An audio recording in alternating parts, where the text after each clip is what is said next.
Seguidamente escucharemos las palabras del señor vicegobernador de la provincia de Buenos Aires. Habla Gabriel Mariotto.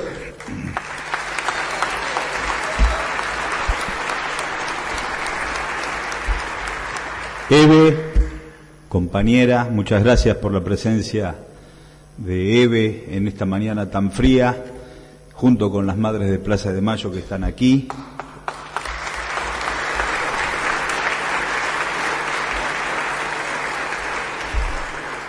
Una honra y un compromiso muy grande. Ministro Casal, Hugo Cañón, Mario, Oporto, Carlino, Osvaldo Papaleo, por ahí está Martín García, todos amigos y compañeros, que estas actas que nuestro ministro de Defensa, el compañero Agustín Rossi, y todo el ministerio, aquí está nuestra amiga y compañera Graciana Peñafort, también desde el Departamento Jurídico, nos han dado un aporte invalorable en la recuperación de esos textos tan trágicos y tan heroicos, porque ahí están subrayados los compañeros que arriesgaron su vida, que dieron su vida en la búsqueda de una sociedad democrática. Pasaron muchos años y, bueno, la actitud noble de nuestro ministro de Defensa, de Agustín, y de todo el personal ha conseguido echar luz sobre lo que se sabía que estuvo o que estaría, pero que no habíamos podido palpar.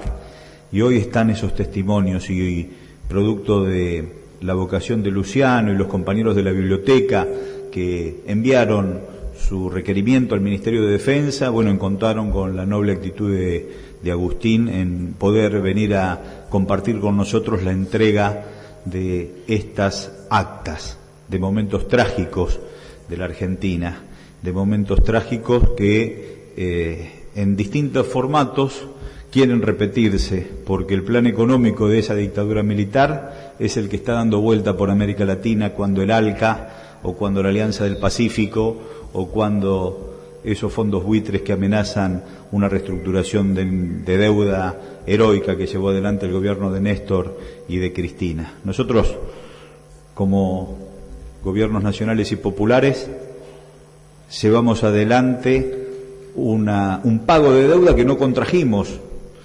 En la perspectiva histórica creo que es importante echar luz en ese concepto, que los medios de la coyuntura no hablan, solamente cargan tintas sobre potenciales errores administrativos, pero no ponen el acento en la defensa de la soberanía nacional, del interés popular y de la dimensión histórica que adquiere la Argentina industrial de los proyectos nacionales y populares. 1955 nos encuentra con un golpe de Estado y con un país que había pagado o terminado de pagar la deuda de la Baring Brothers, por ejemplo, del gobierno de Rivadavia, y empezar un crecimiento propio. El año 76 nos encuentran con 6.000 millones de deuda externa. Y después de la dictadura militar y después de los errores de los gobiernos que se sucedieron en el paradigma neoliberal que siguió guiando el modelo económico aún en democracia, la deuda llegó a 190.000 millones de dólares. O sea, que todos nosotros, nuestros hijos y nuestros nietos, iban a estar condenados a vivir en un país de la espada de Damocles de una deuda eterna. Bueno, Néstor asumió esa posición tan sólida y se sentó frente a los acreedores, hizo una quita del 70%, reestructuró la deuda, y la Argentina después del 2015 va a encontrar gobiernos que sepan dónde están parados, que sepan cuáles son los vencimientos y que puedan honrar con el crecimiento de estos 10 años esa deuda que jamás va a ser agrandada producto de las malas políticas de nuestros gobiernos. La soberanía se ha hecho palpable y se ha hecho visible. Esos crímenes de la dictadura, que estas actas que viene a entregar hoy Agustín a todo el pueblo de la legislatura y a todo el pueblo de la provincia de Buenos Aires. No se van a repetir porque fueron las bayonetas que sirvieron de fronting para que el modelo económico neoliberal de Martínez Dios, ese modelo que se instruyó el 2 de abril de 1976 en una interminable cadena nacional, se pueda llevar adelante. Nunca más armas para endeudarnos y para condenar a la periferia a la marginalidad. De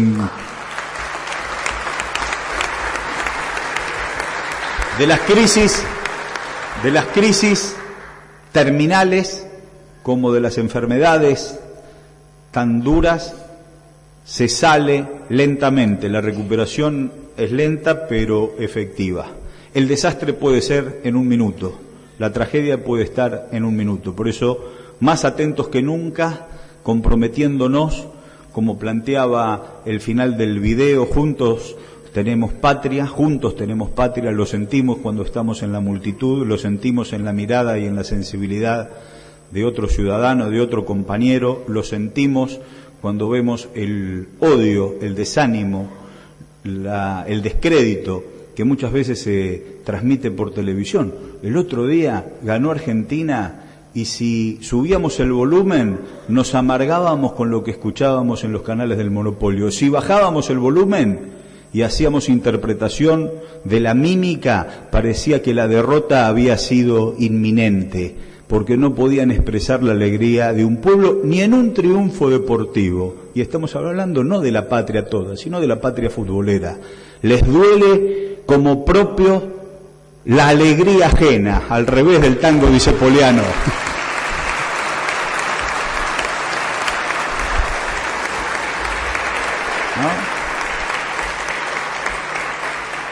Discépolo, prácticamente interpretándose a sí mismo, planteaba el dolor de la cicatriz ajena, ¿no? Cátulo Castillo ayudaba a terminar ese tango de Discépolo. Les duele como propio la cicatriz ajena.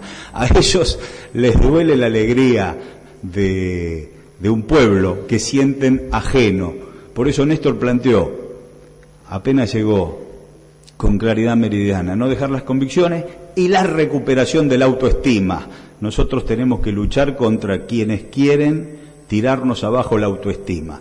Esta entrega de las actas de la dictadura no son una mirada nostálgica o retrospectiva de hechos del pasado. Se viven desde el presente, se viven desde el potencial creativo que tiene nuestro pueblo, se vive desde el hoy en proyección al futuro.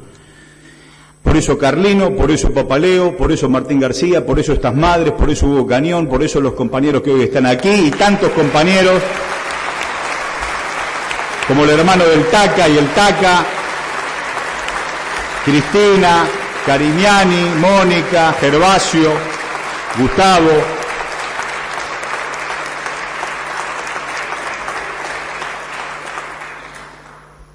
Todos los compañeros. Y la provincia de Buenos Aires, que padeció durante estas actas a los Verplatzen, a los Saint-Jean, a los Camps, a los Monseñor Plaza, en la tragedia de grupos de tareas que se llevaron la vida de nuestros compañeros. Hoy más que nunca, en el deber ser de pertenecer a este proyecto político, estas actas nos sirven como guía y cada medida de gestión que tenemos que tomar la tenemos que hacer honrando a esas víctimas, a esos sacrificados patriotas que dieron su vida por la democracia y por un país mejor.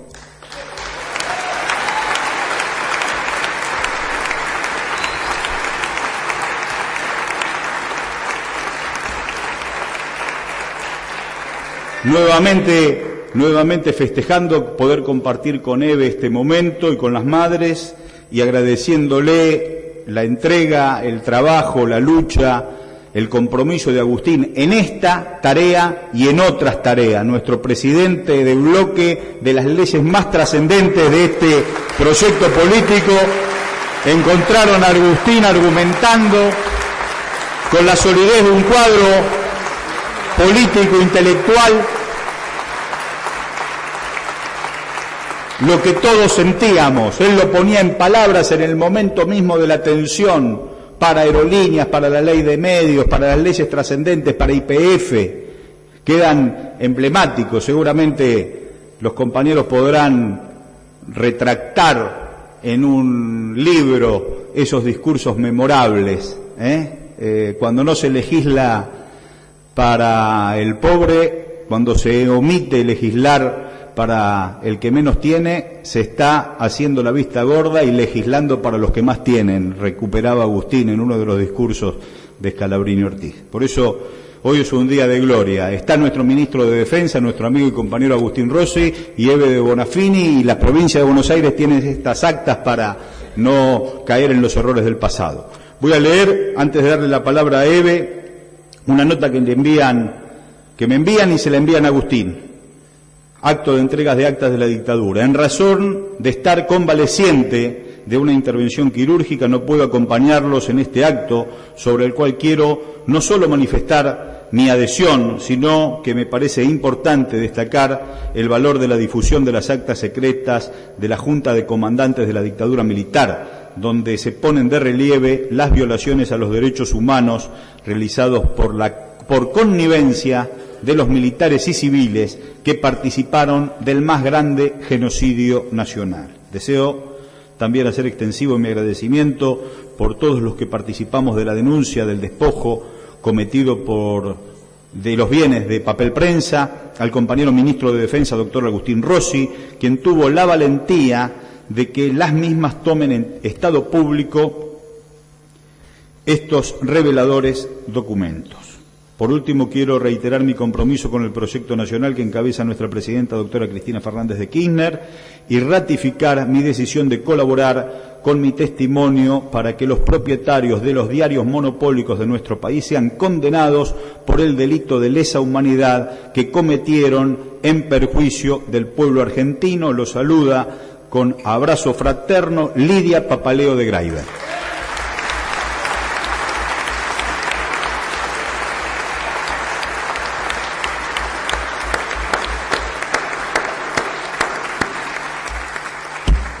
Hago las veces de maestro de ceremonia y la palabra certera, señera, que nos ilustra y que nos marca el camino, de Eve de Bonafini.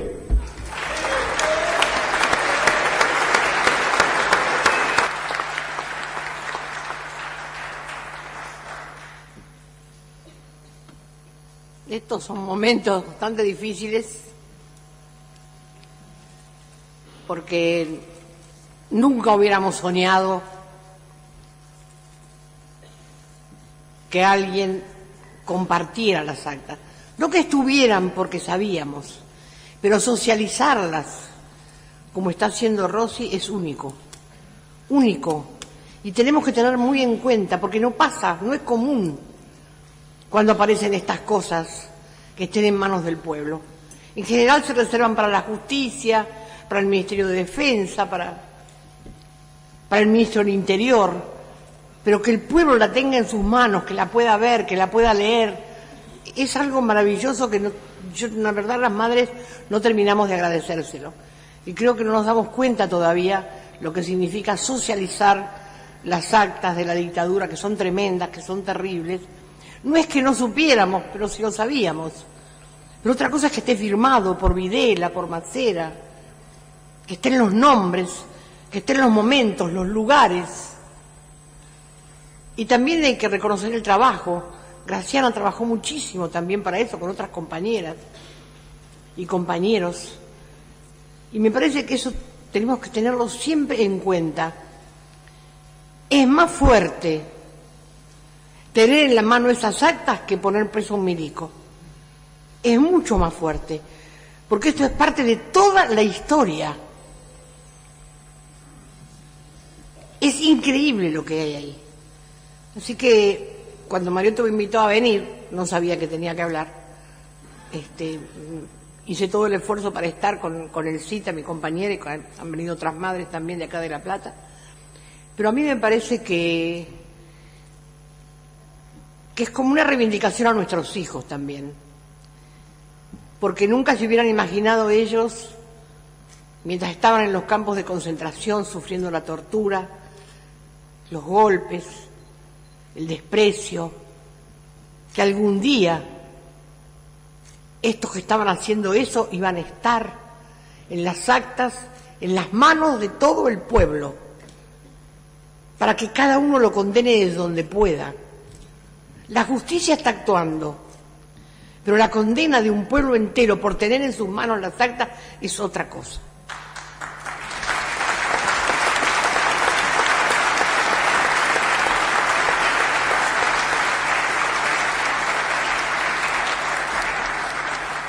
Los momentos que estamos viviendo no son fáciles, pero más nos cuesta sostener el proyecto nacional y popular, más fuerza tenemos, mejor nos sentimos más personas, nos sentimos más ciudadanos de esta patria querida y amada, nos sentimos más cerca de nuestros hijos, nos sentimos más cerca de todos aquellos que dieron todo lo que tenían.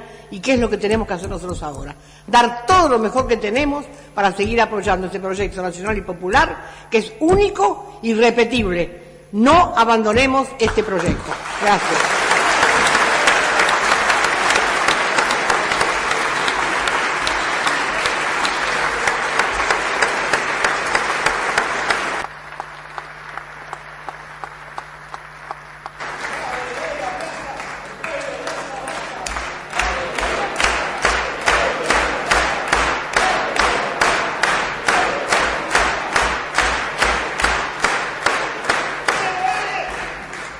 A continuación, el señor Ministro de Defensa de la Nación, ingeniero Agustín Rossi, hace entrega de actas de la dictadura militar, en primer lugar, a la señora Eve de Bonafini, presidenta de Madres de Plaza de Mayo.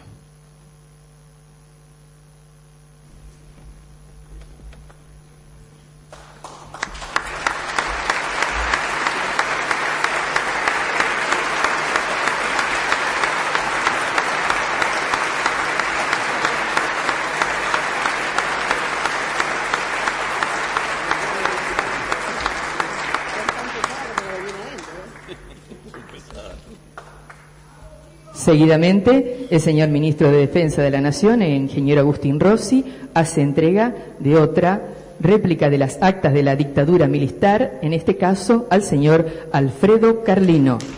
¡Bravo!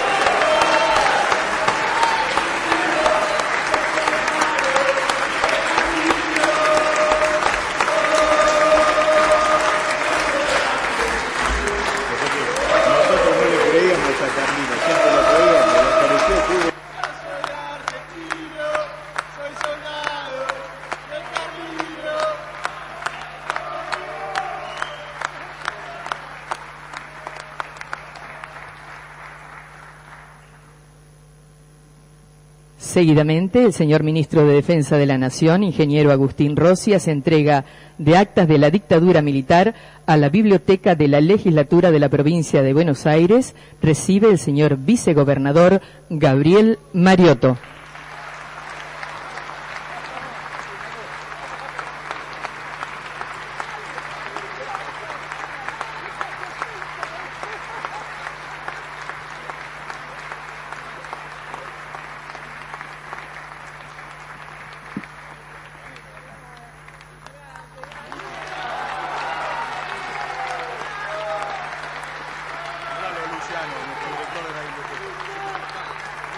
El señor vicegobernador entrega las actas a Luciano Torres de la Biblioteca de la Legislatura de la Provincia de Buenos Aires.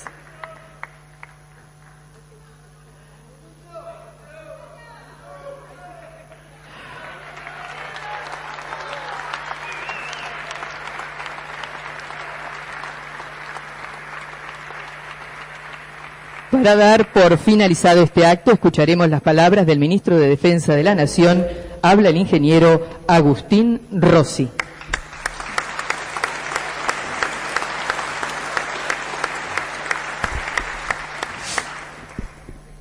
Bueno, muchísimas gracias, buenos días a todas y a todos. Muchísimas gracias, señor vicegobernador, compañero y amigo Gabriel Mariotto, por invitarme aquí al Senado de la Nación a realizar esta entrega de actas.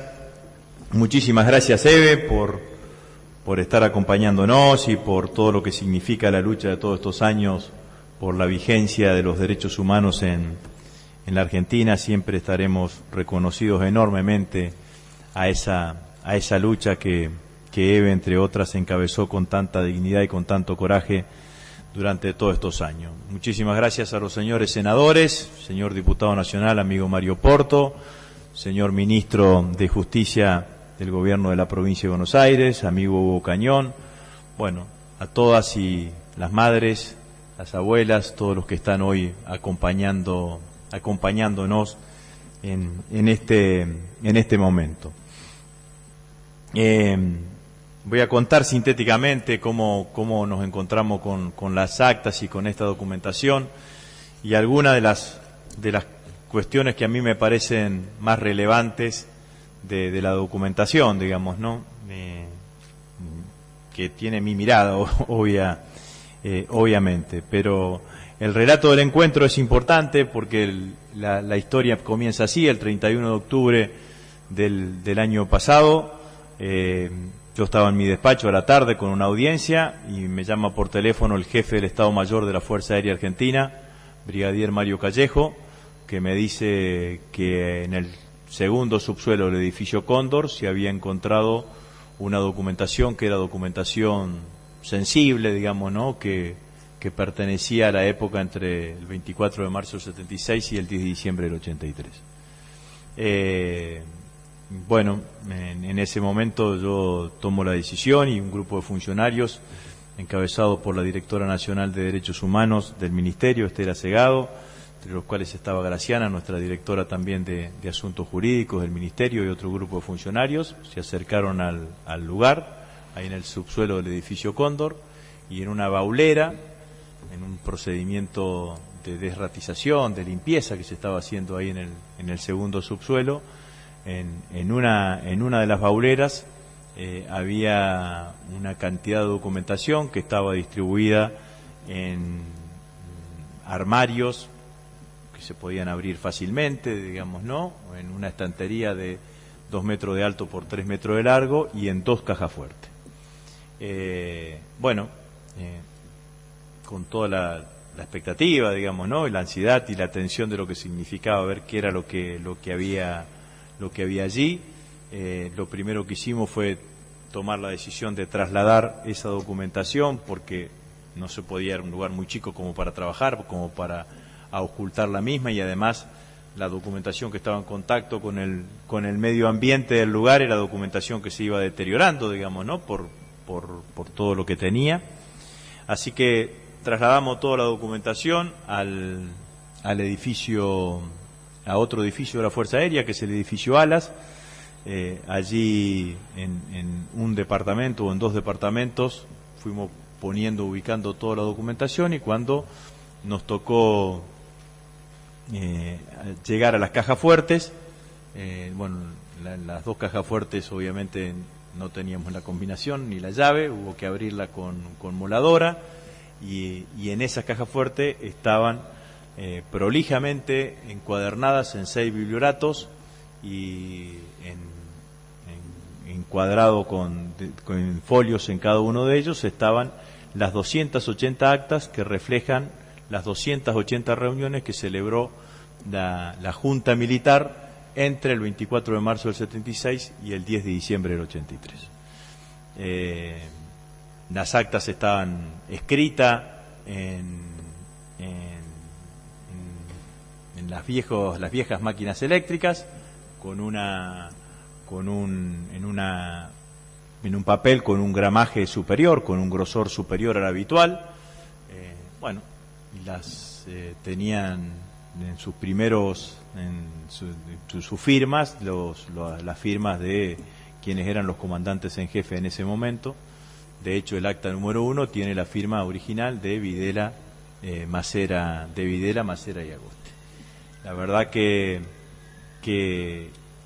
las actas son una parte de la totalidad de la documentación que allí encontramos. Encontramos más de 11.770 volúmenes documentales. Como decía el video explicativo que pusimos al inicio, lo que buscamos fundamentalmente, y como decía Eve recién, es que la documentación no quede encapsulada, sino que sea una documentación, no quede encapsulada en el Ministerio de Defensa, sino que sea una documentación que tuviese herramientas de acceso por parte de todos, que creíamos que esa era la mejor forma de aportar a la construcción de la memoria, teniendo en cuenta que la construcción de la memoria es un acto continuo y permanente y dinámico, y que nadie puede llegar a creer de que en algún momento está cristalizado, sino que todos los días uno tiene que tratar de aportar a la construcción a la construcción de la misma. Entonces nos propusimos llegar a este año, para la Semana de la Memoria, para la semana del 24 de marzo, con las herramientas que el video describía, ya concretadas y realizadas. Sintéticamente son 3 herramientas que permiten el acceso del conjunto de los argentinos a la documentación. Primero, bueno, calificamos y clasificamos toda la documentación que allí estaba. El físico de esa documentación está depositado en la biblioteca, que es la sede de la Fuerza, de la Biblioteca de la Fuerza Aérea Argentina, en la ciudad de Buenos Aires. Allí hay 2 puestos de consulta. A través de esos 2 puestos de consulta se puede revisar la totalidad de la documentación allí digitalizada. Son puestos de consulta que están siendo muy visitados, fundamentalmente por investigadores del CONICET, que tienen especial interés en este tipo de documentación. Lo otro que construimos fue una página web que se llama www.archivosabiertos.com. Allí están las 280 actas en PDF, cualquiera puede ingresar y puede verlas, y en la medida que vamos digitalizando mayor parte de la documentación la vamos subiendo, sobre todo aquella documentación que representa mayor interés. Y lo tercero que construimos es esta edición limitada en 6 tomos de las actas de las dictaduras, que las hemos distribuidos y repartidos en distintos lugares, pero fundamentalmente hemos seguido 3 criterios. Por un lado, los organismos de derechos humanos, en este caso tiene un fuerte sentido de reconocimiento, de resarcitorio, por decirlo de alguna manera, a todo lo que ha sido la tarea que han venido llevando durante estos años. Por el otro lado, las universidades, todas las universidades que nos lo han solicitado les hemos entregado, entendiendo que aquí se combinan 2 objetivos. Por un lado, el objetivo de la difusión, porque en general las universidades tienen buenas bibliotecas o buenos archivos, pero también puede ser un material de estudio al cual puedan recurrir, o de investigación, puedan recurrir estudiantes de determinadas carreras, y obviamente todo lo que significa la institucionalidad de la Argentina, como es en este caso aquí en la legislatura de la provincia de Buenos Aires. La verdad es que estamos conformes con haber construido estas herramientas, que son herramientas muy potentes. La página web tiene muchísimas visitas diarias, y eso también nos permite alentar el camino que nos hemos trazado. Quiero en este punto agradecer en el trabajo no solamente a los funcionarios y al equipo de trabajadores del Ministerio de Defensa, que hizo un trabajo enorme entre noviembre, diciembre, enero, febrero, para llegar al 24 de marzo, sino también la colaboración que recibimos de la Comisión Nacional de Valores. Hicimos un convenio, Gabriel, con la Comisión Nacional de Valores, en donde el equipo de trabajo que ellos tienen también estuvo colaborando con nosotros, porque en el resto de la documentación hay muchísima documentación que tiene vinculación con los delitos económicos, y queríamos tener su mirada para ir viendo cuál era la jerarquización que se podía hacer de la documentación allí encontrado. ¿Qué tienen las actas o qué son las actas? Bueno, las actas son las reuniones de los 3 comandantes en jefe. Ustedes saben que en la dictadura la Junta Militar era el máximo organismo del poder institucional en la Argentina en ese momento. Eran los que decidían quién era el presidente de la República. Los comandantes en jefe se reunían en distintos lugares, se hacían las reuniones, en general en lo que son los edificios sede de cada una de las fuerzas, en el edificio Libertador, en el Libertad o en el edificio Cóndor, el secretario general de cada una de esas fuerzas era en que, según sea la sede del lugar en donde se realizaba la reunión, era la que levantaba el acta, y como si fuese cualquier asociación civil, cualquier club de barrio, a la sesión, a la reunión siguiente se firmaban las actas que se habían levantado y que correspondían a esa reunión. Las actas son 280, no comienzan el 25 de marzo del 76, el acta número 1 es de julio del 76, es una de las singularidades. Digamos, hay 3 meses que uno no presupone que no hayan existido las reuniones, pero que no había decisión de formalizar las reuniones de la Junta, y el último acta es del 24 de noviembre de 1983, es decir, 15 días antes de la asunción del primer gobierno constitucional del doctor Raúl Alfonsín. Las actas reflejan durante todo ese periodo los distintos momentos que se vivieron entre el 76 y el 83. Entre el 76 y el 77, de las cosas que mi lectura me permite sacar, es en el 76-77 es realmente significativo la cantidad de veces que aparece la cuestión de papel prensa en esas primeras actas. Yo en un momento había sacado un porcentaje, creo que un 65% entre las actas entre el 76 y 77. En la mayoría de esas actas, por no decir todas, cada vez que se habla o que se hace referencia a la cuestión de papel prensa, se hace referencia a la detención de los familiares de David Graeber. Digo, para ser claro, en alguna de ellas aparece con claridad, por ejemplo, punto número 5.1, análisis de la evolución de la venta de las acciones de papel prensa. 5.2, situación de los detenidos Lidia Papaleo Graeber y otros que seguía, o sea que la lectura política de cualquiera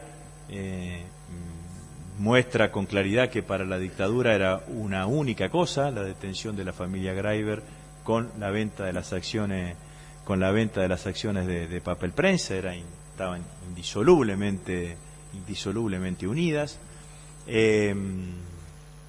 Está la famoso acta número 14, en donde se concreta la venta de las acciones a los 3 diarios, a Clarín, Nación y Razón, en un 51%, y el compromiso que figura en esa misma acta, en donde los 3 diarios tienen que ofrecerle el otro 49% de las acciones a los diarios del interior de la Argentina, y un anexo que corrige ese acta original del número del número 14, en donde ese 49% queda en manos del Estado, porque traer otros diarios complicaba su administración, digamos, ¿no? Y que la dictadura termina aceptando esa posición, digamos, ¿no? Yo me acuerdo que cuando estudiábamos el tema, me tocó estudiar el tema de papel prensa siendo presidente del bloque, había encontrado que en ese momento se produce la salida de Clarín y Nación de ADEPA, digamos, ¿no? Y que vuelven Clarín y Nación en ADEPA cuando ya en democracia empiezan a hacer lobby para modificar el artículo que les impedía a los diarios tener canales de televisión, digamos, ¿no? Porque los diarios del interior, la Capital de Rosario, La Voz del Interior, Los Andes, en ese momento de la dictadura se opusieron a la venta de las acciones. Esas actas, todas las que te hace referencia a papel prensa, fueron solicitadas inmediatamente por la justicia, por el doctor Ercolini. Nosotros se las enviamos como correspondía, digamos, ¿no? Bueno, dependerá ya de la justicia el valor probatorio que le asigne a esas actas, ¿no? Hay mucha documentación en esos momentos sobre la cuestión del Bigle, sobre lo que significaba o lo que llevó al rechazo del laudo arbitral de Gran Bretaña y casi nos lleva a la guerra con a la guerra con Chile y después la intervención papal. Aparece en varias actas, no solamente en ese momento, sino después más adelante todo lo que fue la cuestión del Bigle, las directivas a quien era el ministro de Relaciones Exteriores en ese momento, creo que era Vignes, y otra documentación. En el año 79 hay referencias a la visita de la Comisión Interamericana de Derechos Humanos. Está la decisión también de la Junta de no recibir a los integrantes de la Comisión Interamericana de Derechos Humanos. Sí los reciben los 3 secretarios generales de la Fuerza. Posteriormente se empieza a aparecer la preocupación de encontrar alguna respuesta a la cuestión de los desaparecidos.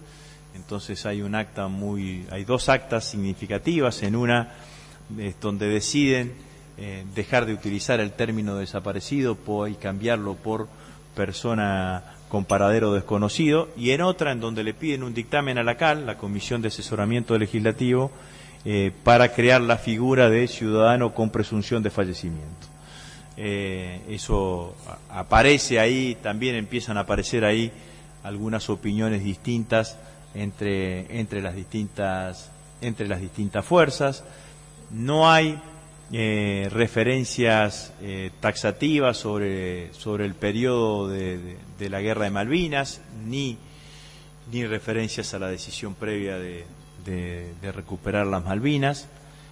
Allí hay en ese periodo entre abril del 82 y junio del 82, lo que hay son referencias genéricas. Se reunieron la Junta de Comandantes en Jefe para analizar la cuestión internacional y ninguna cosa más. Hay un hecho que yo me había olvidado de la época que no lo tenía registrado, pero bueno, hay un momento posteriormente, después de la Guerra de Malvinas y hasta fines del 82, que las 2 fuerzas menores, la Armada y la Fuerza Aérea, se retiran de la Junta y la Junta queda solamente sintetizada en el Ejército, que inclusive los llevan a modificar los estatutos del proceso de reorganización nacional, cosa que en el fines del 82, principios del 83, se restablece la Junta con la participación de las 2 fuerzas menores de la Armada y de la Fuerza Aérea. En el año 83 hay muchísima documentación previa a lo que fue el decreto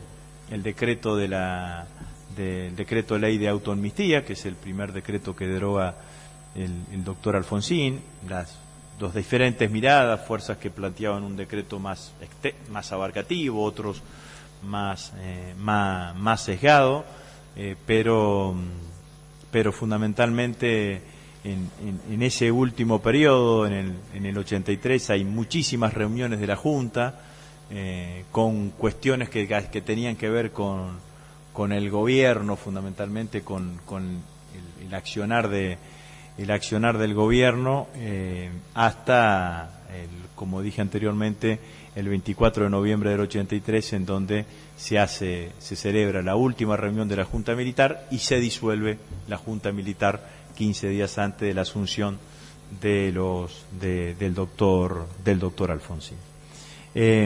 Para nosotros, sin duda, que es una documentación de valor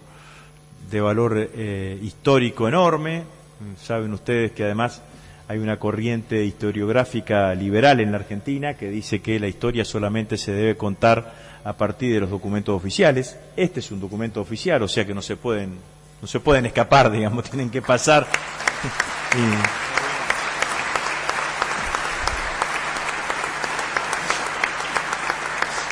Tienen que pasar indefectiblemente por ese lugar. Hay mucha documentación en el resto de la documentación, mucha documentación de cuestiones económicas. En las actas también, bueno, todo lo que son la expropiación de los bienes del grupo Graeber y de los bienes del grupo Helvar también, la expropiación de Aloar, la intervención de Aloar, bueno, una cantidad de documentación que tiene que ver con esto que decía anteriormente. En el resto de la documentación están los antecedentes de la modificación de la ley de entidades financieras, los antecedentes de la modificación de la ley de depósitos bancarios, los antecedentes del decreto ley de radiodifusión de 1980. En cada una de estos antecedentes están los aportes de las entidades civiles correspondientes, digamos, ¿no? De la ley de radiodifusión de ADEVA, de la ley de radiodifusión de ADEPA, de la ley de entidades financieras de ADEVA, donde aparece palmariamente todo lo que fue la vinculación o el carácter cívico-militar de la dictadura entre el 76 y en el 83. Y encontramos también, entre comillas, una serie de listados de las listas negras, que eran listas en donde aparecían aquellos ciudadanos argentinos que tenían imposibilitado o limitado su posibilidad de trabajo en el interior de nuestro país, ¿no? En nuestro país. Con una calificación, las listas también están en la página web en archivosabiertos.com, que va desde Fórmula 0 a Fórmula 4, Fórmula 1 a Fórmula 4.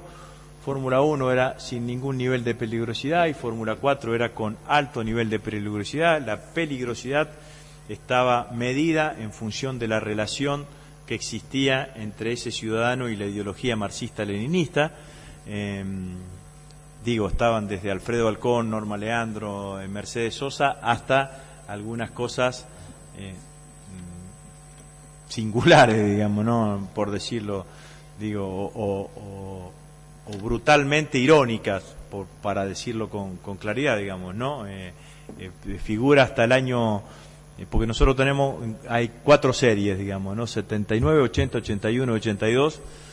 En las 4 series, por ejemplo, figura Pacurondo, que ya había sido desaparecido en el 76 en Mendoza, digamos, ¿no? O figura Jacobo Timerman como imposibilitado de trabajar mientras estaba preso en la cárcel de Magdalena, ¿no?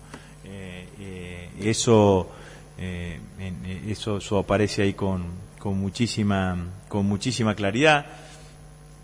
Uno ve cómo cuando va comparando año por año, cómo van pasando, digamos, ¿no? del estado de mayor peligrosidad a menor peligrosidad, y van disminuyendo la cantidad de argentinos que estaban incluidos en esas listas, digamos, ¿no? Las listas tienen una singularidad que yo quiero referirme a ellas porque me parecen significativo. En general, una cosa que aparece cuando uno llega, como yo llegué de presidente del bloque de diputados al Ministerio de Defensa, y se encuentra con una cantidad de documentación, sorprende que es de uso habitual en toda la documentación militar que en la parte superior de la hoja aparece como un sello que indica el carácter del documento, reservado, confidencial, secreto, y las leyes a las cuales hace referencia. Cuando ustedes vean todas las actas, en todas las hojas dice secreto, secreto, secreto, secreto, secreto. Bueno, en el listado de las listas negras a las cuales hacía referencia, lo que hay en lugar de eso es un protocolo de qué es lo que había que hacer con esas listas, digamos, ¿no? Informarla a todas las unidades, 1, 2, 3, 4, pero que el punto número 5 decía: estas listas deben ser incineradas. Bueno, alguien no las incineró porque estaban desde el año 77, 78, 79, digamos, ¿no? Que es donde encontramos la documentación. Tres reflexiones finales que a mí me parece importante tener en cuenta. La primera de ellas, sin duda que es una documentación valiosa, de los hallazgos documentales más importantes que se han hecho en democracia. Siempre nosotros encontramos otra documentación. El problema de esa documentación muchísimas veces era que se refería a un espacio de tiempo determinado y a un lugar geográfico determinado, y que después era dificultoso, digamos, ¿no?, empezar a hilarlo con el resto de las situaciones que pudiesen estar sucediendo al mismo tiempo en el país. es un marco referencial de las cosas que a quienes detentaban el poder omnímodo de la Argentina en ese momento le preocupaban, les ocupaban, y también de las cosas que no le ocupaban, digamos, ¿no? O que al menos en ese lugar no estaban incluidas, digamos, ¿no? Me parece que para quienes estudien encontrarán de las dos cosas, digamos, ¿no? Importantes cuestiones de las cosas que están allí escritas y que son los temas a los cuales la dictadura le preocupaba, y de otros temas que no aparecen y que a uno naturalmente le hubiese parecido. Sin duda que tiene un valor historiográfico enorme, dependerá de la justicia, que la justicia determine el valor probatorio que pudiese tener, pero eso ya no nos corresponde a nosotros, ¿no? En segundo lugar, quiero destacar algo que también estaba destacado en el video previo, pero yo lo quiero reafirmar, el hecho de que nosotros llegamos a esta documentación porque el jefe de la Fuerza Aérea Argentina es el brigadier Mario Callejo, es el que me avisó de la existencia de esta documentación. Nobleza obliga.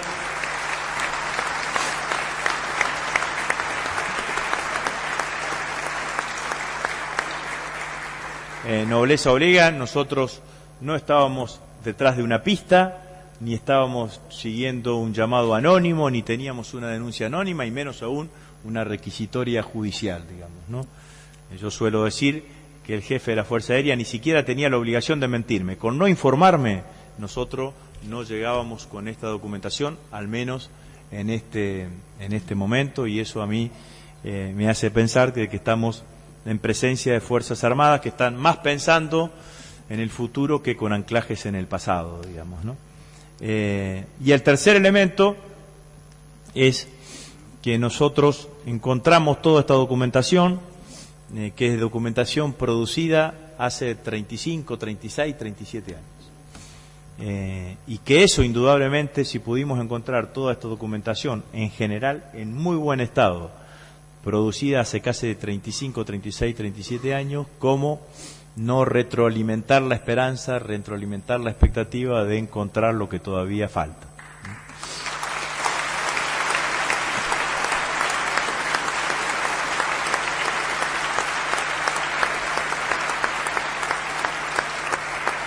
Por eso el mismo día que nosotros presentamos ante la prensa y anunciamos este hallazgo documental, yo firmé una resolución en donde le instruí a los jefes de las tres fuerzas y al jefe del Estado Mayor Conjunto que intensifiquen todo lo que son las medidas de requisa y de búsqueda en las distintas unidades militares de documentación que pudiese existir o que pudiese ser útil, ¿no?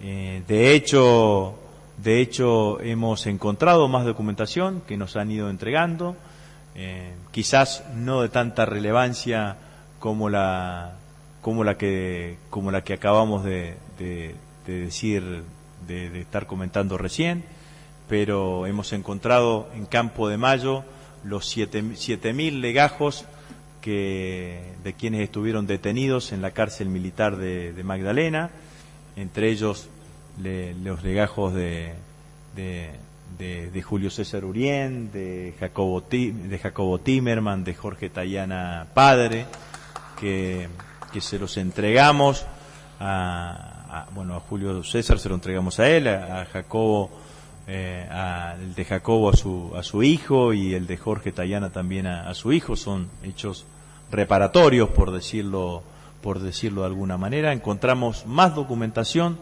de papel prensa que adjuntamos de la misma manera a la documentación original que teníamos sobre papel prensa. Encontramos una directiva que había hecho Nicolaides, el último jefe del ejército de la dictadura, que había hecho de cómo tenían que actuar los distintos integrantes de las fuerzas en el caso de que fuesen llamados por la justicia. Ustedes se acuerdan que ya a fines del 83 en algunos lugares la justicia empezaba a actuar. Recientemente encontramos una documentación en la Fábrica Argentina de Aviones, que estamos viendo cuál es el grado de magnitud, digamos, ¿no?, de esa documentación, y obviamente que no perdemos las expectativas y la esperanza de seguir encontrando más. Bueno, era esto lo que tenía para contarles. Muchas gracias.